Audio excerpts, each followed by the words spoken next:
Hello दोस्तों। तो कैसे हैं आप सब।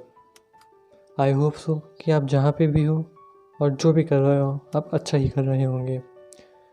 तो दोस्तों, क्या आपकी कभी इच्छा हुई है कि आप आने वाले फ्यूचर के बारे में सब कुछ पहले से ही जान पाए, ताकि आप कोई मिस्टेक ना करें और कर भी दे तो आप उसे ठीक कर लें। ऐसी ही काबिलियत हमारे फिल्म के हीरो के पास आ जाती है। उसे फ्यूचर में जो भी घटना होने वाली है उसका पहले से ही पता लग जाता है और वो अपनी इस काबिलियत की वजह से बहुत बार लोगों की हेल्प करता है और ख़ुद का अर्निंग भी करता है। तो आइए देखते हैं इस मूवी का एक्सप्लेनेशन। तो गाइस, एक्सप्लेनेशन पर जाने से पहले हम थोड़ा फिल्म के कास्ट के बारे में देख लेते हैं।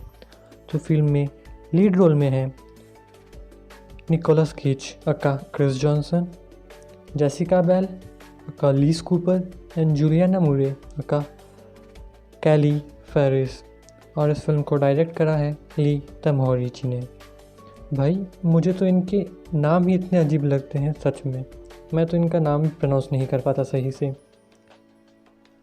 आगे बढ़ने से पहले मेरी आपसे गुजारिश है कि अगर आपको ये एक्सप्लेनेशन ज़रा भी पसंद आए तो प्लीज़ लाइक और सब्सक्राइब ज़रूर करिएगा। फिल्म की शुरुआत में हमें सिटी लास वेगास को दिखाया जाता है। आप सबने तो इस सिटी का नाम सुन ही रखा होगा, लास वेगास। हर किसी की तमन्ना होती है कि वहाँ आदमी ये सिटी देखे। आगे हमें दिखाया जाता है कि यहाँ के एक होटल में एक मैजिशियन अपना शो दिखाया होता है। यह मैजिशियन और कोई नहीं, हमारा हीरो केज होता है। आगे फिर इसी शो के दौरान हमारी नज़र दो लोगों पर पड़ती है, एक औरत और एक आदमी पर। ये दोनों अपने हीरो को घूर घूर कर देख रहे थे और इनके बारे में हमें यहाँ पर कुछ ज़्यादा इन्फॉर्मेशन नहीं मिलती। इन दोनों के बारे में हमें आगे जाकर पूरी इन्फॉर्मेशन मिलेगी। फिर हमें दिखाया जाता है कि हीरो बाहर आता है होटल से और एक कसिनो में चला जाता है। वहाँ वो हमें बताता है कि ये जुआरियों के साथ नहीं खेलता, ये सिर्फ कसिनो वालों के साथ ही खेलता है, क्योंकि ये किसी का बुरा नहीं करना चाहता। और वहाँ पर जाके एक लॉटरी खेलता है और वो जीत जाता है। फिर आगे जाके कुछ पल के लिए किसी एक लड़की के बारे में सोचता है, लेकिन बोलता है कि नहीं, अभी नहीं, बाद में बात करूँगा। तभी कसिनो के मैनेजमेंट की निगाहें इस आदमी पर पड़ती है, तो इन्हें उस आदमी पर संदेह होता है या उन पर शक होने लग जाता है। तो वह उसके पीछे दो गार्ड्स को भेजते हैं। काउंटर पर जाने के बाद एकदम से वहाँ पे उसे रियलाइज़ होता है, वो फ्यूचर देखता है कि एक व्यक्ति जिसके पास पिस्टल है वो वहाँ पर आएगा और एक गार्ड और एक काउंटर कैशियर को मार देगा। तो वो फ्यूचर देखने के बाद कि वो आदमी दो लोगों को मार देगा, तो वो उससे लड़ाई करता है और उससे गन छीन लेता है। तभी वहाँ पे सिक्योरिटी गार्ड आते हैं और उसे गलत समझ लेते हैं और उसे गन फेंकने के लिए कहते हैं। तो वहाँ से फटाफट भाग जाता है। लेकिन भागते भागते मतलब लिटरली उसको पता था, क्योंकि वो फ्यूचर देख सकता था, तो उसे पता था कि कब कहाँ पे कौन सा गार्ड आएगा, क्योंकि वो 2 मिनट आगे का देख सकता था। तो हर जगह से बचता हुआ वहाँ पे निकल जाता है। हर जगह उसे पता होता है कि अगले पल उसके पास कौन आने वाला है, तो वहाँ पे जाके छुप जाता था और रुक जाता था और फटाफट वहाँ से बच जाता था। फिर वो बाथरूम में जाके अपने कपड़े चेंज कर लेता है और बाहर आता है और कसिनो से भाग जाता है। कसिनो से बाहर आते हुए वो एक कार चुराता है और पुलिस उसके पीछे भाग जाती है, पुलिस उसके पीछे पड़ जाती है। एक पल के लिए हमें लगता है कि उसका ट्रेन के साथ एक्सीडेंट हो गया है, लेकिन वो उस वक्त उसका फ्यूचर देख रहा था। तो वापस से अब प्रेजेंट में आता है और अपनी कार की स्पीड काफ़ी तेज़ करता है और ट्रेन से बच जाता है। फिर जैसे तैसे वो अपनी पुलिस से पीछा छुड़ाकर भाग जाता है। फिर अगले पल हम देखते हैं कि 2 पुलिस वाले बात कर रहे होते हैं कि रूस से 10 किलो परमाणु बम चुरा लिया गया है और उस परमाणु बम को अमेरिका के खिलाफ यूज़ करा जाएगा। और पुलिस के पास सिर्फ 5 दिन होते हैं ये ढूंढने के लिए कि वो बम कहाँ पर है। और जो हमने स्टार्टिंग में जिस औरत को देखा था, जो हमारे हीरो को देख रही थी घूर घूर के, वो वही पुलिस वाली होती है। फिर हम देखते हैं कि FBI वाले अपने एक ऑफिसर को भेजते हैं कसिनो के सिक्योरिटी मैनेजर को लाने के लिए, ताकि वे उससे हीरो के बारे में जानकारी प्राप्त कर सकें। फिर उसके बाद दिखाया जाता है कि इधर जॉनसन अपने घर पहुंच जाता है और वहाँ पर हम देखते हैं कि उसके साथ एक बूढ़ा आदमी भी रहता है, जिसकी जॉनसन देखभाल करता है और उसके लिए ही वो सारे पैसे वैसे इकट्ठे करता है। फिर इधर देखते हैं कि ऑफिसर सिक्योरिटी मैनेजर को एक फिर उसके बाद देखते हैं कि जब वो अंदर जाता है तो चौंक जाता है और उसे वहाँ पर वही महिला दिखती है। वो औरत फिर उससे जॉनसन के बारे में पूछती है और वो बता देता है। उससे कुछ सवाल पूछने के बाद वो उसे छोड़ देती है और उसे एक नोटिस टाइप से पकड़ा कर छोड़ देती है। फिर वह चला जाता है। फिर इधर देखते हैं कि जॉनसन अपने घर पर अपने दोस्त से बात कर रहा होता है तो उसका दोस्त समझा रहा होता है कि ऐसी लाइफ जीने से भी क्या मतलब, किसी नए शहर में चल जाओ और नई लाइफ शुरू करो।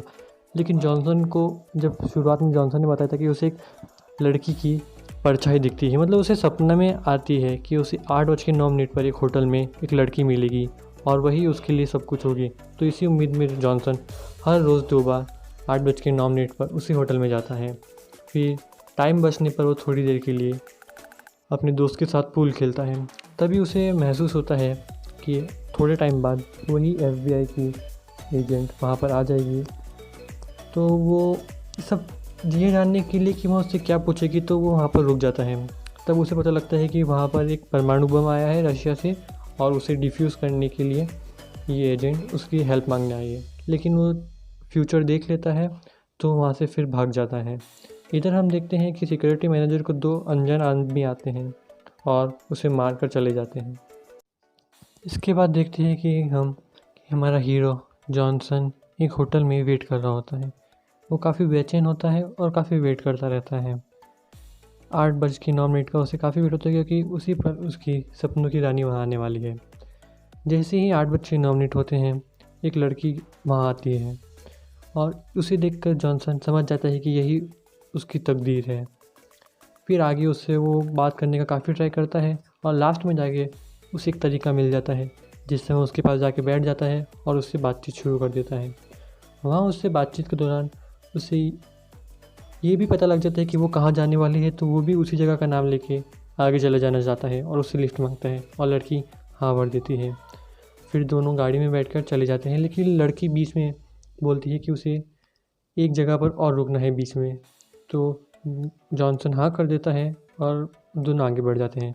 फिर रास्ते पर जाने में फिर इधर दिखाई जाता है कि FBI वाले उसी होटल पर आते हैं और वहाँ के स्टाफ से जॉनसन के बारे में जानकारी निकालने की कोशिश करते हैं। उन्हें वहाँ से कुछ नहीं मिलता, तो फिर वो आसपास के CCTV कैमरे तलाशने की कोशिश करते हैं। फिर इधर दिखाया जाता है कि एक पोर्ट पर न्यूक्लियर बम आ चुका है और वो फिर उसे एक एटम बम में फिट करते हैं।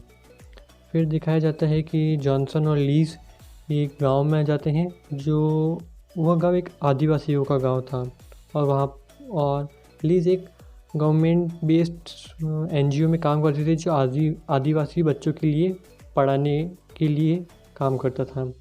फिर वहाँ जाती है और वहाँ वो एक बच्चे का बर्थडे था, इसलिए वो वहाँ जाती है और उस बच्चे का बर्थडे सेलिब्रेट करते हैं। फिर हमें दिखाया जाता है कि लीज और जॉनसन जैसे जैसे आगे जाते हैं उन्हें भारी बारिश का सामना करना पड़ता है।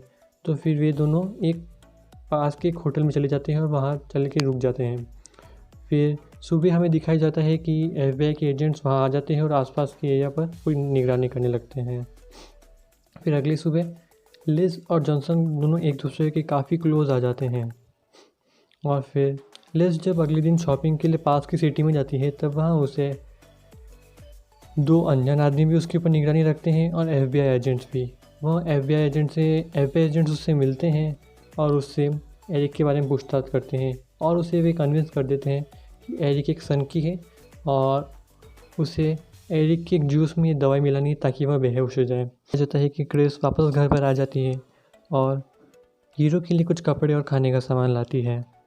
फिर इधर और दिखाया जाता है कि FBI के अलावा वहाँ वही न्यूक्लियर बम वाले गुंडे भी वहाँ पर थे, क्योंकि उन्हें क्रिस जॉनसन से अपने मिशन को ख़तरा लग रहा था। वो भी उसके ऊपर नज़र रखे हुए थे। फिर काफ़ी सोचने के बाद लिज आखिरकार उसके जूस में बेहोशी की दवा मिला ही देती है, लेकिन फिर उसे कुछ रियलाइज़ होता है और उसे जॉनसन को पीने से रोक देती है और उसके सामने पूरा सब कुछ कन्फेस कर देती है कि कैसे उसे एक FBI एजेंट मिली और उसने उसमें नशे की दवा मिलाने को कहा। तो यहाँ पर क्रिस सब कुछ समझ जाता है और उसे समझाता है कि वह फ्यूचर देख सकता है, इसलिए सब उसके पीछे पड़े हुए हैं। तो यह सब जानने के बाद उसे काफ़ी अजीब लगता है। तो उसे लगता है कि क्रिस उसे पाना चाहता था, इसीलिए उसके पीछे पड़ा, उसने सभी ढूंढना चाहा। लेकिन फिर क्रिस उसे समझाता है कि ऐसा नहीं है, वह उसे दिखती थी और वही उसकी तकदीर है। उसके बाद क्रिस एक प्लान बनाता है। तो इधर यह सब देखने के बाद उन्हें कुछ न कुछ FBI को गड़बड़ लगती है, तो वह सोचने लग जाती हैं। इधर क्रिस लिस को एक प्लान बताता है और बोलता है कि मेरे बाहर जाने के ठीक 45 सेकंड बाद तुम इस चीट को खोलना और वही करना जो इसमें लिखा हुआ है। लिस भी वैसा ही करती है। इधर FBI को समझ में आ जाता है कि कुछ गड़बड़ है, तो वो बाहर निकल के फिर जॉनसन को पकड़ने के लिए जाती है। इधर घर से बाहर आते ही जॉनसन पहाड़ी से कूद जाता है और भागने लग जाता है। लिस भी वैसा ही करती है। ठीक 45 सेकंड बाद अपनी कार से एक टावर को ठोक देती है, जिससे काफ़ी नुकसान होता है और इधर उधर से लोगों को उसको जॉनसन को पकड़ नहीं पाते। फिर आखिरकार FBI एजेंट जॉनसन को पकड़ लेती है और उसे मजबूर कर देती है उनके साथ आने के लिए। इधर देखते हैं कि जब लिज अकेली जा रही थी तो वही न्यूक्लियर बम वाले गुंडे उसे पकड़ लेते हैं और जबरन अपनी कार में बिठा के चले जाते हैं। फिर दोस्तों अगले सीन में हमें दिखाया जाता है कि FBI वाले जॉनसन को पकड़ लेते हैं और उसे एक कमरे में बंद कर देते हैं और उसके आंखों पर एक अलग सा चश्मा लगा देते हैं और उसके ऊपर थोड़ी रिसर्च करने लग जाते हैं। इतने में फिर वे लोग सामने की टीवी जलाते हैं, जहाँ पे जॉनसन फ्यूचर में जाके देखता है कि एक न्यूज़ कवरेज में उसकी गर्लफ्रेंड लिस को ही दिखाया जाता है, जिसके ऊपर बॉम्ब फिट किया जाता है। और वो आगे देखने पर उसे पता लगता है कि वो एक पार्किंग लॉट की छत के ऊपर है और फिर रिपोर्टर उसे कवर कर रहे हैं। बाद में थोड़ी देर बाद दिखाया जाता है कि उसका बॉम्ब फट जाता है और वो उसे बचा नहीं पाता। ये देखकर जॉनसन काफ़ी घबरा जाता है और उससे हेल्प मांगता है FBI एजेंट से। तो FBI एजेंट बाहर जाती है कुछ मदद करने के लिए। इतने में उसके सामने वह 2 एजेंट्स को छोड़ के चली जाती हैं, क्योंकि लिस फ्यूचर देख सकता था तो उसे पता था कि कब क्या होने वाला है। तो उन सबको वो मार के भाग जाता है और उसी पार्किंग लॉट की छत पर जाता है। उसका पीछे पीछा करते करते FBI एजेंट भी वहाँ आ जाती हैं। उस एरिया को देख के वो काफ़ी सहम जाता है, लेकिन फिर क्योंकि वो फ्यूचर देख सकता था तो वह FBI एजेंट से बात करके उस एरिया का पूरा नेटवर्क सिग्नल जाम कर देता है। फिर आगे हमें दिखाया जाता है कि वो जैसे ही आगे बढ़ता है तो उसे गोली लग जाती है और हम देखते हैं कि पास सामने वाली बिल्डिंग से एक आदमी ने उसे स्नाइपर से शूट करा। इतने में पता लगता है कि पीछे से FBI एजेंट्स आते हैं और उस आदमी को पूरा मार देते हैं।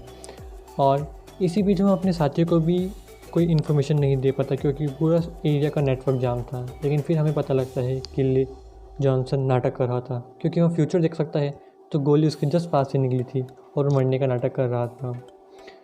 इतने में फिर दोनों एक दूसरे से बात कर रहे होते हैं और इतने में फिर वह फ्यूचर देखता है और उसे उस गाड़ी का नंबर प्लेट दिख जाता है। तो उस गाड़ी का नंबर प्लेट पता कर लगते ही FBI वाले वो गाड़ी कहाँ से निकली उसकी जानकारी लेते हैं और उन्हें पता लग जाता है कि वह गाड़ी पास के ही एक पोर्ट से निकली है और वो लिस को बचाने और पूरा ऑपरेशन को कंडक्ट करने के लिए एक प्लान बनाते हैं और काफ़ी सारे सैनिकों को बुला लेते हैं। लिटरली दोस्तों फिर ये सब पता लगने के बाद क्रिस जॉनसन पूरा अच्छे से प्लान बनाता है। उसे पता होता है कि आगे कहाँ पे कौन सी जगह उन्हें रोकना है, उस वैन को आगे उन्हें किस जगह क्या करना है, उसे सब कुछ पता होता है। तो सारे FBI वाले भी उसकी बात मानते हैं और उसी तरह आगे प्रोसीड करते हैं। फिर FBI वाले अपने हेलीकॉप्टर्स, पुलिसमैन सबको लेके उस पोर्ट पर आते हैं और अटैक शुरू करते हैं। डेजिग्नेटेड जगह पर ही उस वैन को रोका जाता है। फिर वैन को वो लोग पीछे लेते हैं और तभी FBI एजेंट वो लेडी एक जगह पर टैंक में है, वो गोली मारती है जिससे कार में ब्लास्ट होता है और कार पलट जाती है और फिर लिज उसमें से बाहर निकल के भाग जाती है। लिटरली इस दौरान मतलब पूरी तरह जॉनसन को पता था कि किस जगह से कब गोली आने वाली है, तो वो सबकी जान बचाते बचाते हुए आगे निकलता है। और मतलब लिटरली आप देखोगे तो आपको पता चलेगा कि कितना मतलब अच्छा सीन है ये। उसके बाद लिज अंदर एक वेयर हाउस के अंदर आ जाती है और वहाँ पर अपना बम खोलने की कोशिश करती है, लेकिन उसे खोल नहीं पाता तो इधर उधर छुपती रहती है। इसी दौरान जॉनसन और FBI वाले सब उसी बिल्डिंग के अंदर आ जाते हैं और आगे प्रोसीड करने की कोशिश करते हैं। तमाम वाले गुंडे लिज को पकड़ के इंजन रूम में चले जाते हैं। फिर आगे हमें दिखाया जाता है कि क्रिस जॉनसन भी उनके पीछे पीछे जाता है, FBI की मदद लेते हुए इंजन रूम में जाता है। वहाँ पर पहुँच के मतलब उसे पता था कि वो फ्यूचर देखते हुए, उसे पता था कि किस जगह उन्होंने बॉम्ब इम्प्लांट करा हुआ है, कहाँ से वो गोली मारेंगे, तो उसे सब पता था। तो वो इस वाले में भी उसे पता लग जाता है कि कहाँ पर बॉम्ब है, तो वहाँ पर उन्हें रोक कर वो बॉम्ब को डिफ्यूज़ कर देते हैं। फिर आगे जाता है तो उसे एक जगह ऐसा लगता है हमें कि उसे किसी ने गोली मार दी और वो लिटरली मर जाता है। लेकिन चूँकि वो फ्यूचर देख रहा था तो वो फ्यूचर के क्लिप से वापस प्रेजेंट में आता है और उसे पता लग जाता है कि कहाँ से उसे गोली मार दी थी। तो वहाँ पर जाके उस आदमी को भी लोग मार देते हैं। आगे वो सारे गुंडे भी काफ़ी शातिर थे, तो अलग अलग जगह पे मतलब हर जगह वो भी बॉम्ब इम्प्लांट करते करते चले जाते हैं। फिर आगे दिखा जाता है कि वो लिटरली मतलब उसकी उस लड़की से मिलने के बाद जॉनसन की पता नहीं क्या पावर बढ़ गई थी कि वो हर अलग अलग डायरेक्शन में चला जाता है, क्योंकि मतलब फ्यूचर देख पाता तो वो अलग अलग लूप में चला जाता है और फ्यूचर देखने लग जाता है। वो अलग अलग जगह पर जाता है, लिज के लिए खोज करता है, सब कुछ करता है। फिर आगे उसे सब कुछ समझ में आ जाता है तो वो वापस बैक में चला जाता है। इधर हमें पहले समझाया गया था कि वो सिर्फ 2 मिनट का देख सकता है, लेकिन धीरे धीरे हमें पता लगता है वो 2 मिनट नहीं, उसके आगे का भी देखने लग जाता है धीरे धीरे। तो वापस वो बिल्डिंग की स्टार्टिंग में आते हैं और वापस सारा वही प्रोसीजर फॉलो करते हैं और लिस्ट तक पहुंच जाते हैं, सब बच जाते हैं इसी कोशिश में। इधर फिर हमें दिखाया जाता है कि उससे बात करते करते वो हर एक घड़ी देख लेता है कि आगे क्या होगा और हर तरह की वो किस तरह वो गुंडा गोली मारेगा, और इस तरह वो जाके फिर लिज को बचा लेता है। इधर फिर हम देखते हैं कि वो बाहर इंजन रूम के पास आते हैं, तो वहाँ पर क्रिस एडमिट करता है कि उससे कुछ न कुछ गलती हो गई है, और तभी अचानक से एटम बम फूट जाता है। और दोस्तों यहीं पर मूवी का ट्विस्ट है। इसके जस्ट बाद, बॉम्ब के जस्ट फूटने के बाद हम देखते हैं कि क्रिस की आँख खुलती है और वो खुद को उसी होटल वाली रूम में पाता है। तो दोस्तों इस कहानी का प्लॉट ये है कि जब वह लिज से मिलता है तो उसकी पावर्स कई गुना ज़्यादा बढ़ जाती है और वह कई गुना आगे फ्यूचर में जा पाता है।